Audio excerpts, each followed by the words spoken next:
Our This Week in XR podcast is sponsored by our friends at Zapper, the world's leading augmented reality platform and creative studio, with over 11 years of experience working with the world's biggest brands through Zapper Creative Studio. Zapper also has an award-winning web AR platform, ZapWorks, that lets you create your own mobile AR magic. Finally, check out their Zap Box, the most affordable mixed reality headset on the planet. Start creating AR over at zap.works or talk to them about your next AR project at zapper.com. Good morning, everybody. I'm Charlie Fink with Ted Schilowitz. It's This Week in XR, September 15th, 2022. Good morning, Ted. Morning, Charlie. Always nice to see you for our weekly get-together, talk about all kinds of interesting things. And our guest today is Tipatat Chernavasian, the general partner for the venture capital fund, the Venture Reality Fund. And who we're both very close friends with. Yes, he has, as I said, where there's smoke, there's Tipatat, and he's got himself involved with a number of unicorns and other companies that have received big rounds lately, and really always seems to be in the center of the action. So I'm sure he'll have some many world travels together, talking about the various stages of development. He's got a bit of the Midas touch. He knows how to pick, and so it'll be a good conversation. Yeah. So let's get to the news. Haptics, $23 million for our friends with VR gloves. Yeah. So, continues to show promise, right? I mean, I've always found it hard pressed to really find the dynamic use cases at a wide scale, but certainly for industrial use. There are two things. One is the gloves are so sensitive, you can feel sensations of rain in your hands or holding a mouse in your hands. So for scientific applications that you might be performing in remotely, with or without a VR headset, could be very useful. Right, industrial level. So I think there are industrial applications, not a million of them, but they're very specific, but there is no other solution. Yeah, I remember at a future storytelling conference a number of years ago, they had an early demonstration unit, and they had a Vive on, put a virtual spider in my hand, and then had that spider run up and down my hand, and it was truly terrifying because you looked out at that spider and you really feel like that spider's on your hand. I have a soft spot for these guys, and I'll tell you why. When I first started writing about VR in 2016, the first thing I came across was this photo of someone suspended in the air wearing a haptic suit and gloves and a VR headset. And I thought that really would be, other than world scale free roaming, the only way to really put you and all your senses and all your physical sensations into a computer generated environment. And it was just so exciting to me. I, set up a meeting with Jake Rubin, the CEO, when I was in Seattle, just to meet him and hopefully to get some stuff to use when they did things that were newsworthy. And there was Joe Michaels, who was his chief business officer, who I had worked with at AOL 2 million years ago. Mm-hmm. So, it just made me feel like, this was something that, they had to pivot to something real. Right. That rig was never going to be made. Right.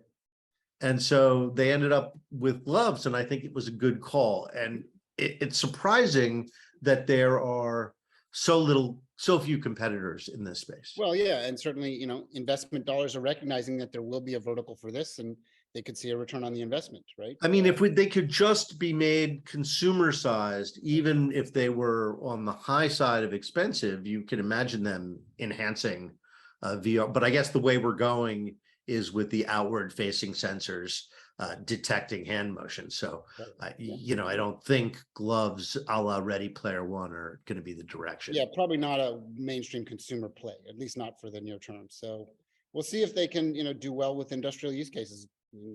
There's plenty of industrial use cases that are happy to spend money on this stuff. So we'll see.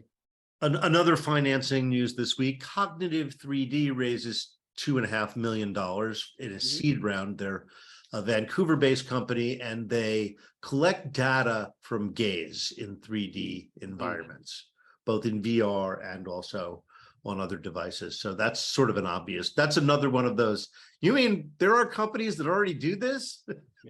Very futuristic, and also, brings up some ethical discussions that we always have about how much information do we want to allow, you know, from Right. the You would, unconscious mind of what you're looking at? if someone is tracking your gaze, you would want to know.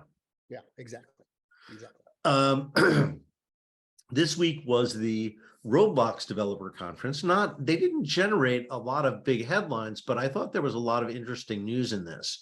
They're putting $35 million into a developer community, which you need to do because I don't think the game is generating enough money for people to do development.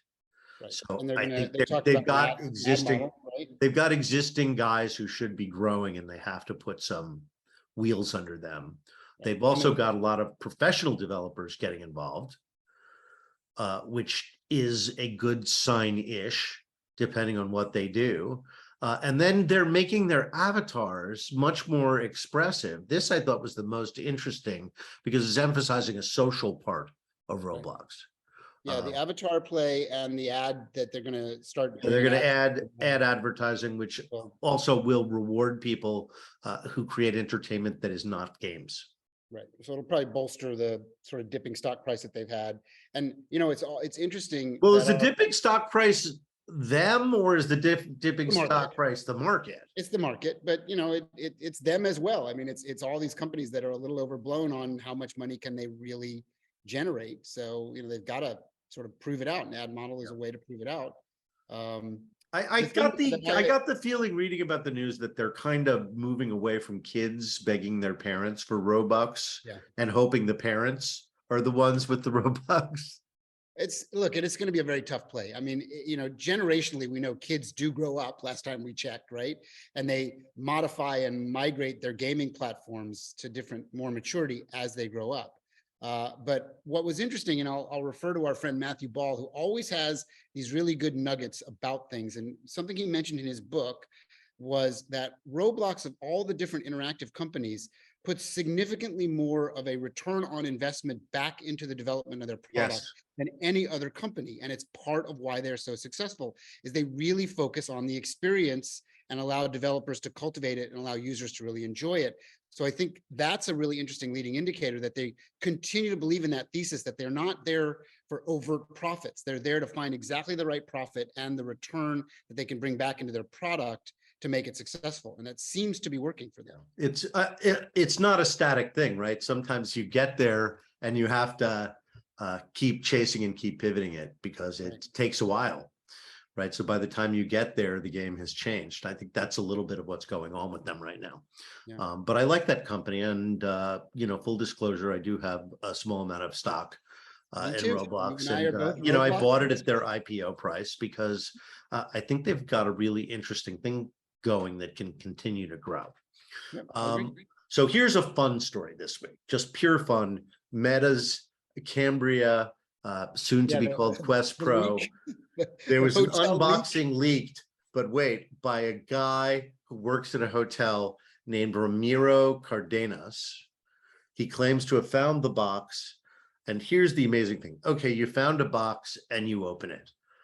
All right, you tape it, I guess.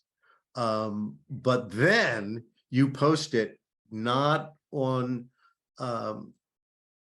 you post it not on YouTube, but you post it on Facebook. Right. Which just seems obvious. Well, yeah.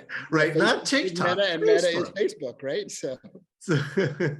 So I think there was also an accidental on purpose thing with Apple Watch like 4 or something. So this is not a new kind of stunt.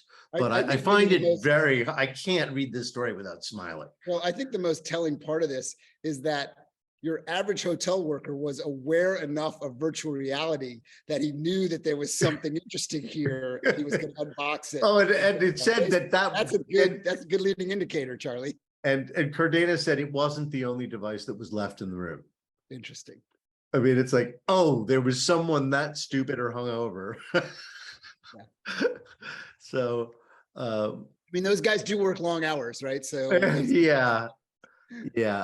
Okay, here's another one that's fun, and we've talked about this company when they launched Status Pro, the company that's formed by the professional athletes to do VR simulation for training and for gaming. So they're launching Pro Era, which is the first official NFL title on Quest and PSVR. And if it's half as good as the trailer, right, as opposed to other football sims, you're not being rushed by a little square with a football helmet on top of it. You are being rushed by, a uniform. So that, even just forget about the game, just the commercial is totally worth it. Yeah. When I'm back from this trip, I'm excited to play it. It's next on my list. And I'm I'm a big Madden fan, have been for years. So if this holds up to the quote of this might be the Madden of VR, then it'll be a huge hit because there's a huge fan base. My older son has been holding off on VR because he says it doesn't make the games he likes to play better. Right. And what games does he like to play? The hockey game. He likes Madden, right? And so he actually even said, when I can be the quarterback in one of those VR games, give me a call. Well, did you ever put him in the original VR Sports? Because the original VR I think we talked about this. When we played with him, but he likes Golf Plus. Right. And we've had Ryan, my son, for those who care, is a professional golf instructor. We've gone out with of all things. The real world. We've got Tipatat in the green room. Let's bring him in. Okay. But yeah, VR Sports was one of the early standouts for me as a really good simulation. And the ball, fitness. Look at this. Look at the background. We don't even have to introduce you again. Self-promoting. And I love. Can you guys hear me okay? Yeah, you look great. Good morning. Oh, thank you. You like that? You like the Pokemon? I do very much. Thank you. Very well. You are a Niantic shareholder. No, I am not a Niantic shareholder. I thought you had something to do with Eighth Wall. I guess through Eighth Wall, but we actually it's complicated. But since it was like a safe, and so it was like a debt instrument, so we got paid out. We didn't actually get shares. Okay, well, that's never bad. No. Well, Tipatat, it looks like you have all of your investments behind you. Is that correct? Or most of them? Actually, this is a little out of date now. This is kind of my bad. I need to update this. So this is missing a lot of the newer companies, but this is a good snapshot of at least fund 1. And so now, we're on to fund 2. And so we've done 10 investments out of the new fund. And so this portfolio has definitely grown. I think. Well, and before you joined, Charlie and I were talking about that you have one of the rarest Midas touches around VR investing, because even on this list behind you, between Alchemy that makes Job Simulator, and of course you're an early investor in Beat Saber, and Epic Games. I mean, come on, man. Yeah. You and Sony. Epic is definitely one of those, we typically are early stage investors, so we already Epic was already huge, and then we had the opportunity to throw a little bit of money, so it's but they are so central in the whole conversation about the web becoming more 3D and building Fortnite into, remember Ready Player One started with a game. Oh yeah, absolutely. And the game was so popular and so useful for socializing and for business that every individual and institution and even the competitors of that fictional company, Gregarious Games, decided to use their platform. Right. And so I don't know that that's going to happen with Fortnite, but I thought that is plausible, actually. Well, you're starting to see it's starting to happen, right? We're seeing the cracks in the armor that people are using these things well beyond their intended purposes, which is really interesting. Absolutely. So Tipatat, you should tell our listeners and our viewers, some people watch us on YouTube, but most listen to it as a podcast. Just, your trajectory, right? Because we were talking, what Ted was about to say was we had our own little green room before we jumped in and said hello. And I said I had done some research on your background before we had you on the podcast. And I noticed that you went to Stanford, and then you had a career as an art director and as an artist. Yeah. Honestly, growing up, my passion was always just animation. And I just love, even back in the day, I'd do flip book animation, stick figure animation. And, this is the 80s and gaming came out, and you're like, oh my God, gaming is the ultimate form of animation because it's real time, you can control it. I really got interested in that. And so, I've always had this side of me that's just oh God, I love magic. Animation is magic. Gaming is the ultimate expression of animation magic. And I just want to start building and doing stuff, and crude experiments, did stuff in making games on my calculator, like a lot of other folks I know. And then, eventually graduating to like, when the web was available, making like web animations and web games and just, in the very early stages of things. And what was really interesting about all of that was like, it was kind of building up that idea that, anyone can do this, you can make this, like it was possible. And you didn't need all sorts of crazy stuff, like equipment, like, and just doing simple things. And, eventually it got to that point where, I started professionally, even though I went to Stanford, I kind of didn't like it because I wanted to do art. I wanted to go to art school. But as soon as I got in, my parents were like, no, don't go to art school, go to Stanford. I was like, okay. So I did that. But then, I always just veered on to the art side of things. Like any kind of school club needed posters, I would like 3D render posters back in the time when 3D rendering was uncommon. And so I kind of got known for, oh hey, Tipatat does like weird cool art. And so then eventually, this is actually how I got my very first job. There's a Linux startup, and this was back in like the first .com boom and the Linux open source movement. And there's this Linux startup, and they're like, hey, like I think I'd done like artwork for them for one of their like grad school projects just for the fun of it. And then eventually when they did this startup, they're like, hey, we need someone to help us do art, like art direction for our campaigns and stuff. I was like, sure, why not? So I actually left school to be part of the first like .com boom, and it was like the Linux craze, and it was really fun. And because I didn't really know much about photography, and it was like a Linux hardware company. They sold servers, they're called Penguin Computing. And so I would actually just 3D render all of the product photography because I didn't know how to do a photo shoot. But yeah, so being part of the Linux movement, but just seeing again that first like .com boom and just all the excitement, everything that was possible in the community was just exciting to be, even though I was more on the art side, but just being at the forefront of this like technology innovation wave.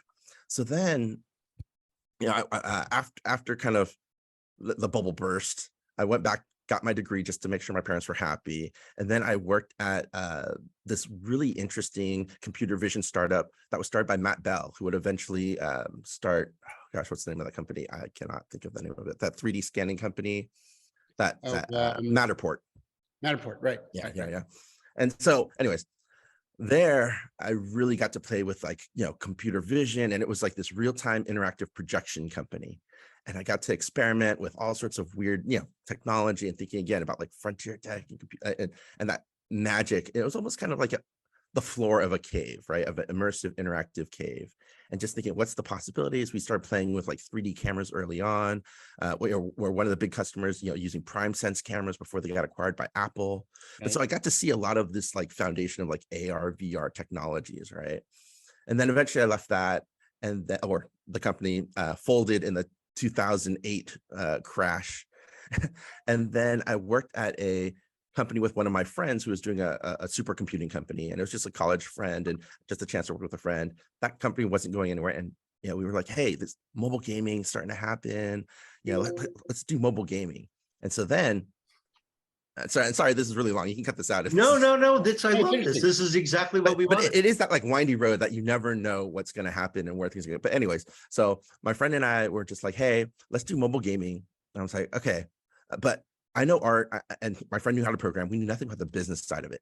So it's like, hey, I'm going to go work at a real gaming company and learn like the business side of it, project management, business development, all of that. So I snuck in to this company as their art director. But the whole time I just spent there just bugging the product managers every day about like, what do they do? How do they do it? Learning about analytics, learning these, like trying to learn these skills that I think I would need if I was to start my own company. And so then eventually the time came, and me and my friend both left our jobs to start our small little mobile gaming startup. And so we're working on that. And it was interesting. It was during that time, like I guess this was like 2013, something like that, where mobile gaming was kind of exciting, kind of new, but at the same time, there's starting to be clear winners and losers in the mobile gaming space. And at that same time, that was when I saw the Oculus Kickstarter, and I really didn't know anything. I always had that, like most people, oh, VR should have been a thing. 3D engines have gotten so much better. Why isn't VR a thing? And so then when I saw John Carmack, who's the god of modern God. gaming, when he gave it his blessing, I was like, okay, this is definitely worth like what, $300 to find out if this is real or not, right? We're all in the So, same boat. We're like, this is right? definitely worth a couple hundred bucks. Yeah. John Carmack says something's good, I will throw money, I Right. will check it out, right? So then I got the Kickstarter, I got it, and I played with it, and that very first one, you know, the DK one, it was only $3. It was really rough. It made me motion sick. It was, you know, it was rough, but it did show that consumer VR was coming on the way, and it was going to be possible, right? In a couple of years, couple iterations, and then it was really the DK2 when I had positional, like that positional tracking, 6-DoF tracking, where you're just like, oh, VR is here and it's better than I thought. Like it's like it like hits your lizard brain in this way that, oh, this is more than what I thought was possible. So I was like, okay, what am I going to make? And even with the DK1, I was just making simple experiments because my background, again, art, design, and some, I wouldn't say coding, but copy pasta prototyping. Like I'm good at hacking a simple prototype that you would show developers and be like, hey, make a real version of this.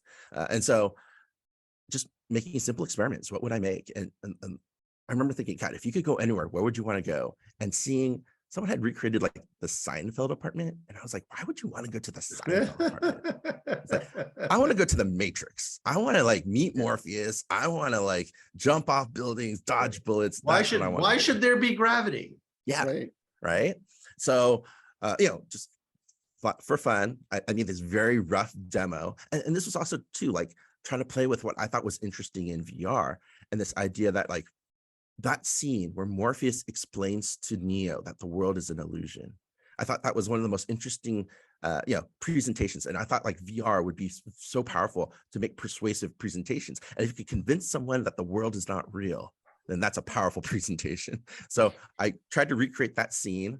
I think I found like a model of Morpheus from the game that was illegally ripped from the game. I threw that in, I made some of the assets, and I created that little scene where Morpheus explains to Neo. And it's cool. Like when you start off, you follow Morpheus, it's in the construct, it's white, and then he walks around. And so he controls your movement. And when you follow his eyes, all of a sudden, the chairs are there, the TV's there, like all the stuff appears out of your gaze. But then when you turn around, it's there. Like, so just playing with that kind of directed gaze stuff, right?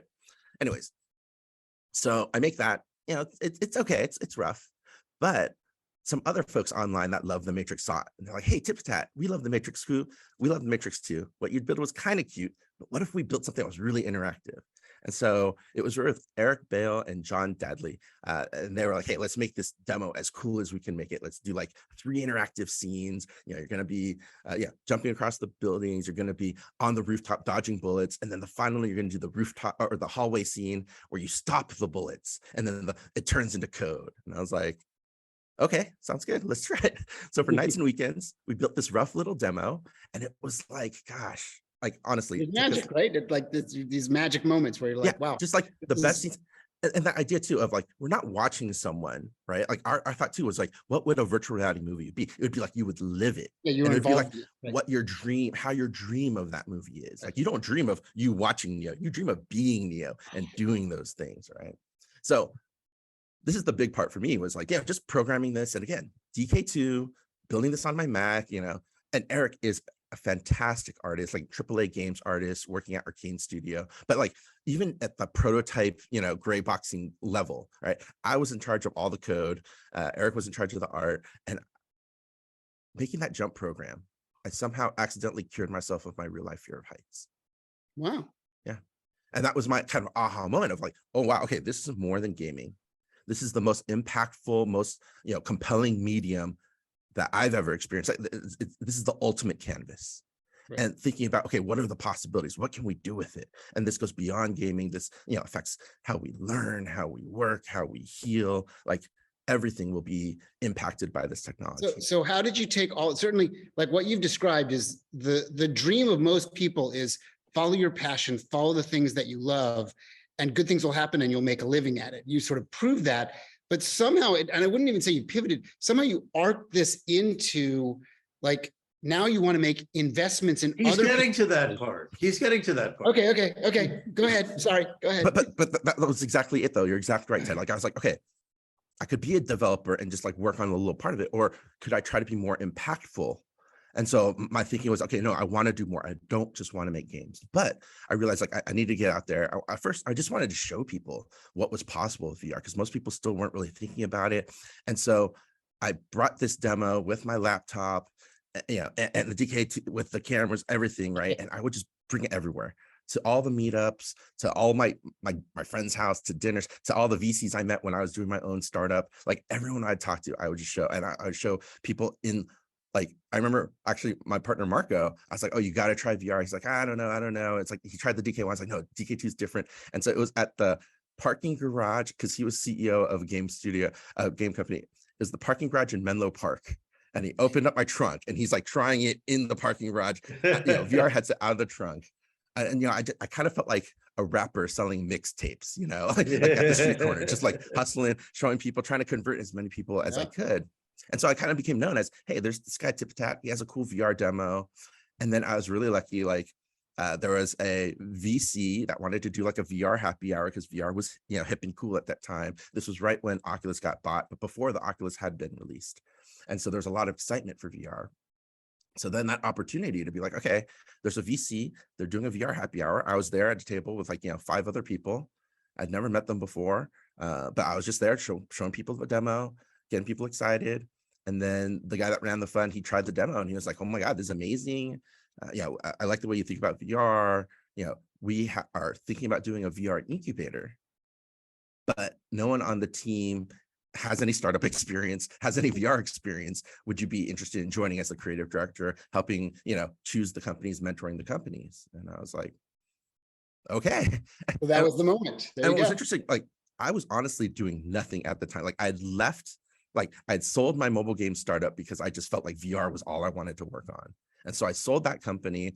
And then I was really kind of like in between jobs and just trying to think, how do I get a foothold into this industry? And funny enough, like one of the things was like, okay, could I be a VR developer?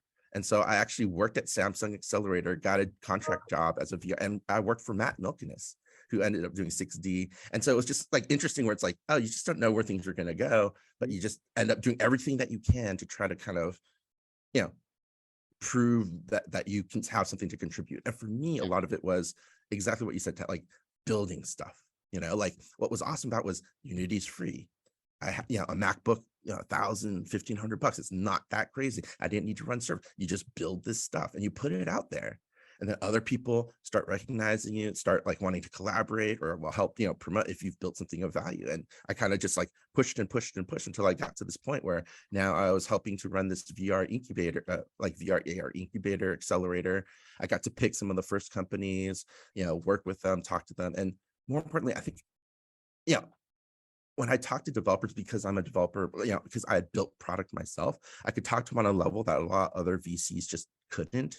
And especially in the very early days when a lot of, people just were coming new to the space, didn't understand computer graphics, didn't know the difference between 360 video and real-time interactive like Unity and Unreal, right? And I could help both connect with the developers, also connect to the VCs and explain to them in a way that made sense to them. And I realized being that bridge was very valuable. And I would say to sort of like hone this into something that everyone can relate to, I'd be really interested if you could talk a little bit about your early connection to Beat Games and Beat Saber. And at what point did you recognize that this was going to be something? Because you and I were doing a lot of conferences running around the world a couple of years ago. And you were like, this Beat Saber thing is really happening. Like people are getting behind it. And I was like, and I was a big fan of it super early on. And I was like, this is a big part of the future. But you from a venture investment standpoint, you had to have that instinct that this was going to be something. And not only were you right, you were super right, because it became the most popular piece of VR software on the planet. I think still to this day, right, is the most popular, most played game experience in VR. So maybe tell us that story, because I think a lot of people would love to hear that story. Sure.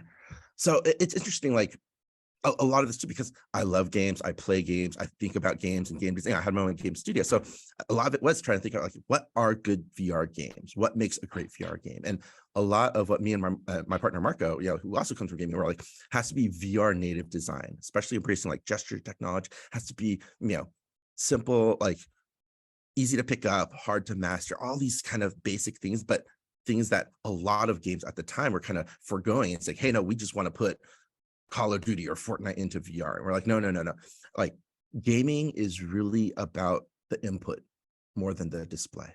And understanding that one-to-one gesture control really changes things, and things that embrace that would really be so really the story of Beat Saber, honestly, a lot of it starts with Alchemy, because Alchemy was the first one to really prove that. A lot of people looked at Alchemy games, especially in like screenshots, and just like, this doesn't even look like a good game. What is this? But when they saw people playing it, or when they played it themselves, and they saw that interactivity and that joy of that like interactivity, and it really proved like this is the was Job Simulator the first thing that Alchemy came out with? Or, well, their first VR game, like their first official VR game. They've done VR some VR experiments before, but that was the one that was like really like, okay, this is the way. Like this is what's going to succeed in VR, and they knocked it out of the park. And yeah, they were huge, right? Yeah, right. And so, and what was funny was like Alex, CEO and co-founder at the time, he was like, "Hey, Tipatat," like he invited us to join, and he was like, "Tipatat, I recognize you from the Matrix demo that you made." And so, connecting it full circle, I was like, oh, wow, that helped open the doors and helped, I believe, get us into Alchemy, where he was like, okay, Tipatat would be a good person to have, as an investor on our team. Anyways, so then, like when I first heard of Beat Saber, it was actually through YUR, another startup that we know and we're talking to, and they're very successful, doing very well right now. They're a mixed reality capture startup, right? And they were helping to create some of the most viral videos of how people are in VR and what VR gameplay can look like. And they had early access to Beat Saber. We're like, oh my God, we just did this thing. It's going to be a hit. You got to check it out. So he sent me the link, that of course, the viral video that went crazy. And you just look at it and you're like, wow, that's amazing. That looks fun. Like, okay. But then he, connected me to the developers, and they were going to be at GDC. And so we got to try it at GDC. And this was right before they launched. And we tried it. And as soon as you play it, like they get it. Like there's so much polish. And there's so much love into that game.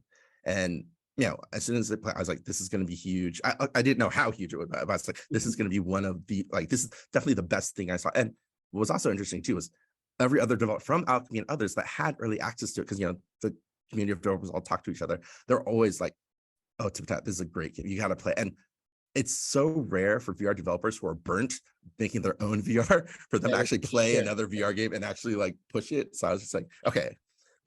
But man, like there's just so many things, like especially for me, what I really love, like there was this moment, even in the very first demo, like the very first level I played, where you have to duck. And then the next level, you swing down and you kind of stand up.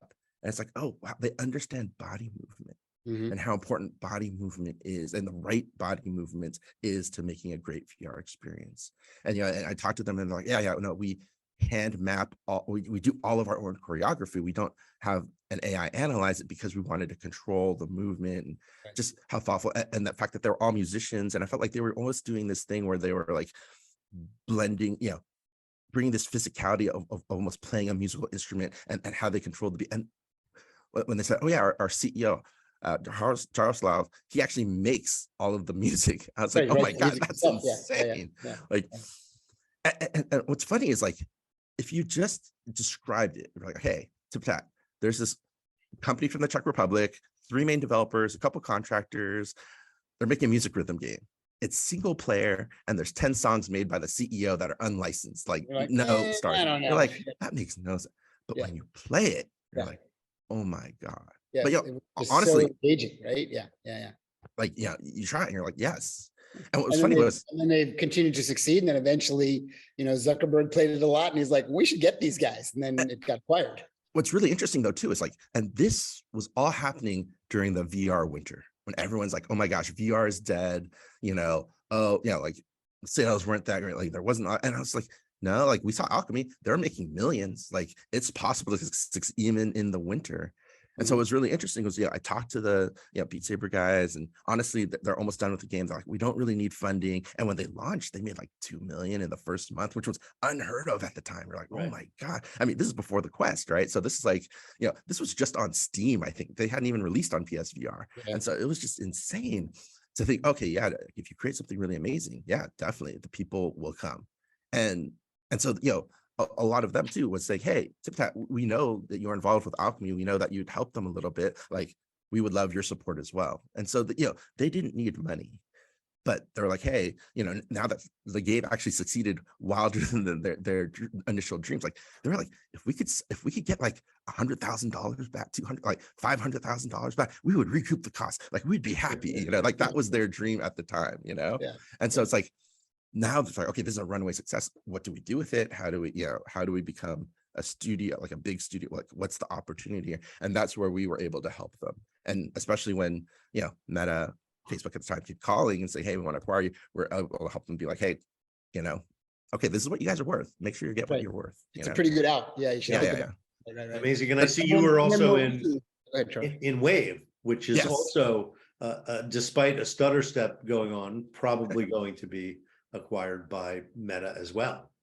Yeah, Wave is also another really interesting story. So remember, I was doing VR demos of my little Matrix demo, and I think it was at SVVR, one of like the VR, like first VR meetup groups, when they did their little conference. Or I shouldn't say though, when they're doing one of their first VR conferences. I was at this table demoing my Matrix experience, and next to me was Aaron Lemke, showcasing his like meditative VR experience. I remember. Yeah. And so we're next to each other as like, peers, showing off our demos, not making any money, but just sharing our passion for VR. And he was from Texas. And, we just talked about like optimizing VR experiences on the Mac. And, we just stayed in touch. And eventually he connected with Adam and was like, hey, Tipatat, I'm kind of working on this thing. It's like, concerts and VR. I was like, okay, cool. And I got to see it early on and see them progress. And I remember finally, like, when they're serious, like, this is what we want to do. They showed me the demo and I was like, okay, yeah, let me know how I can support you guys. This is amazing. But it's definitely one of those like weird, interesting, like, sorry, I have so many of these weird stories I could share with you, but back in the time before I was working at the incubator, and I told you I'd worked at Samsung, I was trying to find a job in the industry, right? One of the few companies that was doing a lot of VR stuff was DreamWorks.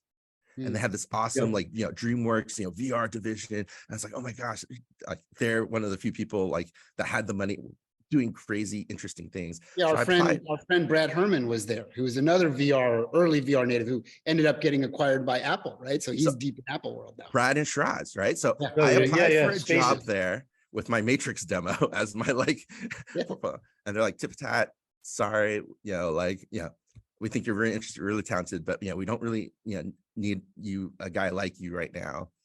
But I think within a year and a half of getting rejected by Brad and Shiraz, when they left DreamWorks to do their own startup spaces, they're like, hey, Tipatat, we would love to have you as an investor. Sure. Yeah. And it's kind of crazy to me to think like that trajectory of like asking them for a job to them asking money from my fund, and then eventually having a great outcome, selling to Apple. You're like, well, and as you're talking about all this, in the back of your backdrop is the logo for Rec Room, and Rec Room is one of your more recent investments that has a really interesting trajectory and could end up being bigger than all of these things, right? Because what it's doing. Yeah. I mean, that was another interesting one where we were one of the first checks into Rec Room. We met them early on. They had just launched. I remember that actually. And the way I actually met them, it was really funny. So I had a meeting with Joe from Google Ventures. And they were one of the few people that were writing checks into VR companies. And we're just talking about the landscape, the ecosystem, and just sharing notes. And I wanted to learn from Joe because he was one of, a VR investor I really respected. As I'm leaving his office, I see his next meeting, these guys carrying a Vive with them. And at the time, like that's what you had to do. You had to bring the VR with you. Yeah, of course. I just stopped them and I was just like, hey, are you guys a VR startup? And then Joe was like, oh yeah, you should know these guys. And that's actually how I met them. It was just totally random, but yeah, no, well, it's random, but it's not random because you put yourself in the right environment and those moments of inspiration, serendipity happen, right? Yeah. And that's why you're doing what you're doing, is because you were so passionate about it that you found your way to constantly be connected to all these people that were doing interesting things. And you saw maybe they're a good investment. Let's see what happens. And it became a career. It's a great career. It's a really interesting, this has been a great story. This is a great episode. Let me wrap it up with one question for you, which is the slowdown in the economy and the slowdown in venture investing going to cool the market for VR development and VR companies, or is that going to accelerate no matter what happens with the overall? It's accelerating. I mean, I think this is something that we've seen in previous the past too. Like even when there's a downturn or something, gaming and entertainment still remains very strong. in terms of as businesses, as opportunities, and especially because we're seeing, ByteDance acquiring Pico, going in hard. I think that was the thing we needed the most in the industry, is more competition. It couldn't just be Meta, even though they're doing great things and the Quest is fantastic. We needed more players in the space. So Pico with that ByteDance TikTok money going in hard, Sony PlayStation VR 2, at the Tokyo Game Show, you're getting all this feedback. People get hands-on and they're like, oh my God, this is amazing. This is really like the next big evolution in what VR experiences can be. So just knowing how big this ecosystem's growing, and also knowing too, like thinking that the Quest App Store is the first new app store since the smartphone to do over $1 billion in revenue. And that there's hundreds of companies making at least $1 million. Sure. That the top games in the Quest Store are doing tens of millions and 100 million, and over 100 million in revenue. And that's possible today, not like 2-5 years from now. Like that's already happening. So now it's just growing and growing from there. So I'm definitely seeing a lot more investors wanting to invest, but I will say the bar is much higher now. And what I also think is interesting too, is now we're a self-sustained ecosystem where you can really launch a game without having VC funding, prove you're successful in the market. And then as you think about, expanding the company, going big there. And so we're kind of seeing the industry grow up a little bit, but I'm also seeing too, a lot of good funding deals that are happening, and also a lot of great startups that don't even need funding, that are just doing Like self-sustaining things, right? Yeah.